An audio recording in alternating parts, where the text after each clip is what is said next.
Hey there everybody, this is the Vintage Sewing Machine Garage and I'm making a video for you. Summer's a little slow sometimes because people are not sewing, but school has started back and I think those of you who sew will be getting back working on your project soon. So what are you looking at here? You are looking at one of the last great Singer sewing machines ever made. And you may have seen one of these before. You sometimes see them on online auctions, or you'll see them on Craigslist that people are sometimes just finding in closets somewhere and putting them online to sell them. But this machine, of course, as I do with all my machines, I restore vintage home machines and I go through the entire machine, disassemble it, and check it to make sure all of its parts are working. And I make tuning and adjustments because these machines often have sat and they require overhauling and not just a light tune-up. They really need to be gone through. This one has. And I wanted to show this to you because some of you may have seen in my other videos where I've talked to you about certain Kenmore machines that I call the last of the Mohicans. And I've shown you some of the very last all-metal sewing machines that were sold under the Kenmore brand. Well, this is one of the last all-metal sewing machines sold under the Singer brand. Now there were several because Singer had a lot of different models. And as time was going on into the 1960s, which is when this machine was made, there was a lot of pressure on manufacturers to lower costs.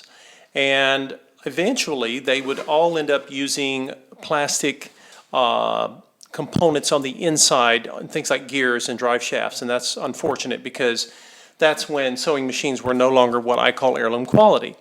Well, this machine actually is one of the last Singer machines made that is all metal.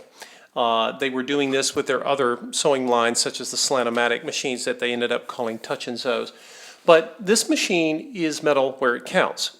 Now, sometimes you'll see machines as far back as the 1960s where the European companies, and particularly the body will be all metal sometimes, but they'll have plastic gears on the inside. But then sometimes you'll see a machine that has plastic parts on the body, but is in fact all steel where it counts, which is in the drivetrain and the mechanical parts. And this is just an example of that. So the chassis and the body of this machine is cast iron, and it is, you can tell when you pick it up, it's really well made.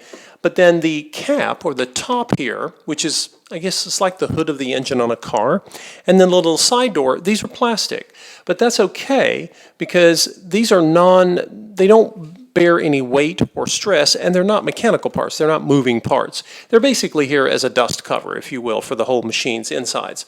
For those of you who see my posting on Craigslist, you're going to see inside, this is like a car engine. It is all metal, and that's what counts. So sometimes when you're saying, well, I want an all-metal machine, you have to do a little investigation to make sure that you have a model that is all metal, like this one, because a few models after this one was made, the manufacturer started to introduce plastic gears, and that's where that's my cutoff. I don't restore those machines. But anyway, this machine is excellent because it is a Singer design.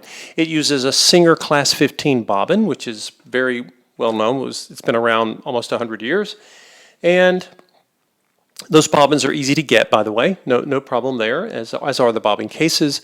And then this machine also has it has zigzag as well. So there were straight stitch versions of this, but this has zigzag. And unlike some sewing machines where the controls are a little cryptic and you kind of have to go to the manual constantly to understand them until you get the hang of them, this machine is wonderfully easy to read. I mean, you have stitch length. It even tells you where the length is.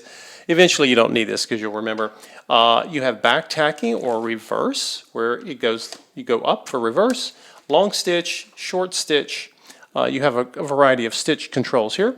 But then you have stitch width, and so you can control from everything from straight all the way to a wider zigzag, and I'm going to demonstrate that in a minute. And then you also have something you don't often see on vintage sewing machines, and that's needle position control. For most of you, it is not going to matter because you're going to keep the needle right in the center of your presser foot, and you'll always do that. For some fashion styles and trends that went on, people would sometimes want to be able to move the needle to the right and back to center or to the left. So you have that option. It's a nice option to have for those of you who might need it. I personally don't, but Some of you might. And so anyway, of all the sewing machines I've ever restored in 7 years, this one is probably the easiest. If you were just learning to sew, this one is, like I say, you'll still want to refer to your manual for things like threading. But just in terms of the controls, it's really one of the best user-friendly models I've ever seen. And of course, by this time, by the this is more late 1960s, you're starting to, they had gotten away from black and the dark colors. They're doing the lighter colors, this little vanilla cream color and the sort of warm taupe or warm gray, I guess you'd say. Anyway, this machine is incredible shape. It's very strong. It uses a tried and true Singer motor that had been in production for a long time, and Singer kept using it to their credit. And it comes in a carrying case, which still functions, and it says Fashion Mate by Singer. So anyway, this machine, again, has bobbin winder on the top, and then you have needle position. You have width control for your zigzag. For those of you who want zigzag and straight stitch, this is one of the vintage machines that has it. And then, of course, stitch length. So I'm going to start sewing for you. I've been doing some test stitching here, and it makes a gorgeous, nice, long, straight lock stitch. And I can go fast, and then I can slow the needle down. You can see me getting nice, slow needle control here. And I'm going to do what's called back tacking or locking in my stitch, also called going in reverse. I'm speaking to those of you who might be new to sewing, because quite a few of you are. Then I'm going to come back and I'm going to go up and do what's called a fine stitch. And if you want to lock the stitch lever in, you can just turn it like that and keep it in place. I really find that normally that's not even needed because Singers have such great control, but you have that option. And now I'm going to be doing what's known as a very short stitch. And I'm picking up the RPMs here, and then I can slow it down again. And again, this is a stitch that you might do when you're sewing knits. Others of you may have reasons to do it. You have control of your presser foot right up here. Stitch tension, upper thread tension is controlled here. And Singer made some of the best tension dials out there, very well made. Let's take a look here. Now, I'm going to pick this up in a minute, guys, and show you the stitches. They're really, really nice. But first I want to go to zigzag. So I want to make sure my needle's up here. So I'm going to come over and just come all the way over to the widest zigzag. And then I'm going to come back down to longest stitch length so you can see the zigzagging that she does. One thing to remember, a lot of times today we don't think of zigzagging as being all that big a deal. Of course, I can also back tack my zigzag as well. But you have to remember, when this machine in the vintage era, we didn't have home sergers yet. And so if you were going to seal off your woven fabric edges, you needed to be able to do a zigzag of some sort. Now I'm going to shorten my zigzag and to a fine length, and I'm going to keep the width and just come down and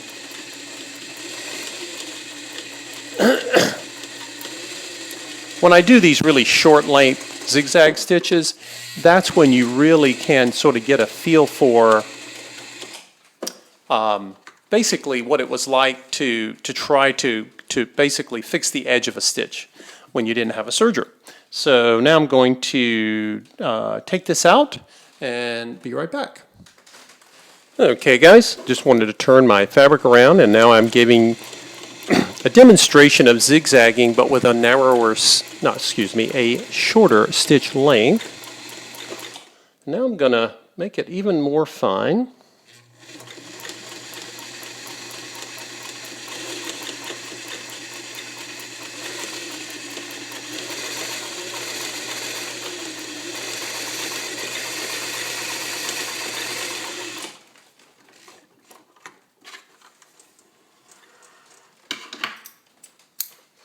Okay, let's take a look. I think I need a little more light here so I can get you guys a nice picture of the stitch quality. And cut off my thread tails here. Okay, so first thing I want to show you is, see how this is going to show up in this light here. Here we go. I think you can see it. You're going to see long stitch length. Then you're going to see, where's my short? Right here is going to be the shorter of the stitch length. And this is pink thread on this beige. I'm sorry, folks, you may or may not show up that well color-wise. And then you're going to see my large or long zigzagging. And then I came back over here and I started my shorter length zigzag. And then you can see as it gets even shorter to make what is essentially a satin stitch. Really nice. And then I'll turn over on the back. I think this will be a little easier. The white thread is going to be easier to pick up. Here again you see the long stitch. You'll see the short stitches down here by my thumb. And then of course you're seeing the zigzags. And let's come over. You'll see some of the, like I say, the white zigzag shows up a little bit better. But this machine is wonderful in that it is very powerful, and honestly, I sew on a straight stitch sewing machine. I don't use zigzag even, but for those of you who need more stitch capability, straight and zigzag is about all you're really going to need. Most sewers tell me this. If you need decorative stitches, I have vintage sewing machines that will do them for you. They're really fun to use. In my experience and the experience of other sewers, most people don't use them very often, so if you have that need, please let me know. But if not, you probably will be just fine with a sewing machine like this one. So anyway, I'm going to do some garment leather for you. A lot of times I will do lots and lots of fabrics, but I wanted to spend time in the video today when I was talking to you earlier about what constitutes a metal machine. I've never really explained that really well. So let's come back over to straight stitching, and I'm going to sew for you I've got a couple layers of garment leather here. I get questions sometimes, people want to know, usually they're sewing leather into fabric of some sort. I'll start with my needle down, which I like to do with any kind of leather. I'm going to go back to long. You generally want the longer of the straight stitching when you're doing working with leather. Short stitches in leather don't usually make for a good construction technique, so I've been told. And you will notice that I'm basically going slower with the leather. The machine can go faster, but I never sew like heavy denim or garment leather quickly, and that's because I want my needle to be happy. Sort of a medium, moderate pace there. And take this out, show you guys the stitches here. They're really beautiful.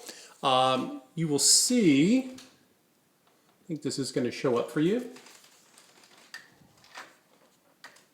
Let's see if I can get, trying to control the glare here in the sunroom. Here we go. Really nice stitches. And then you'll see even on the suede side, they're showing up nice today. Sometimes you don't get good suede side visibility to see what your stitches look like just because of the textured nature of the suede side of leather. But again, guys, this is a machine that was sold late 1960s, and it was basically one of the great Singer machines and one of the last that I consider great because it's heirloom quality, it's all metal construction. And all you need to do now that I've restored it is to keep the feed dogs clean. You clean out the lint, you oil it occasionally, and that's it. That's all you need to do. So if you have questions, if you'd like to set up a time to come and sew on it, you can bring your own material. You can use some of my material, and I'd be happy to show it to you. And again, this will be posted onto Craigslist in the next day or so. Thank you.